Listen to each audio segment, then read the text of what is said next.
ကုသိုလ်ရှင်ဝေယဝတ္တကုသိုလ်ရှင်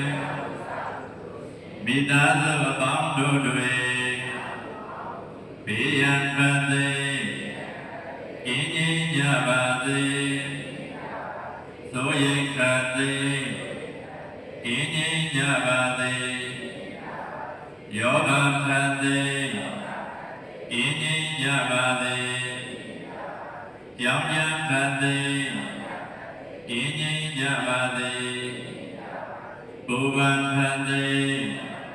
ကင်းငြိမ်းကြပါစေအတ္တယဝတ္တမြ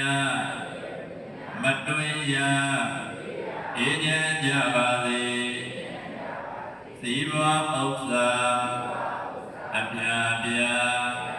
တိုးတက်ကြပါစေသာယေသဘာဒီယေအလားတိုးပွားကြပါစေ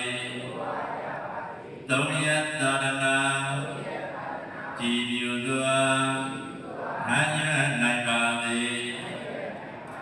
ယနေ့ကောင်းမှုနိဗ္ဗာန်သို့သို့ဖို့နိုင်ပါစေဒီကဲ့သို့အာယုဘုဒ္ဓရှင်တို့ရဲ့ဘောမဝေယဝတ္တဘုဒ္ဓရှင်တို့ရဲ့ဘောမမေတ္တာမြတ်ဘုရားပိပိတိနာမိမိတို့လူကဘုံမေသုံးတော်မိတနဲ့အာသာဘောဓအရဟတို့ပေါ်၌ပစ္စဝကနာစင်ကြယ်မှုပြုကြရအောင်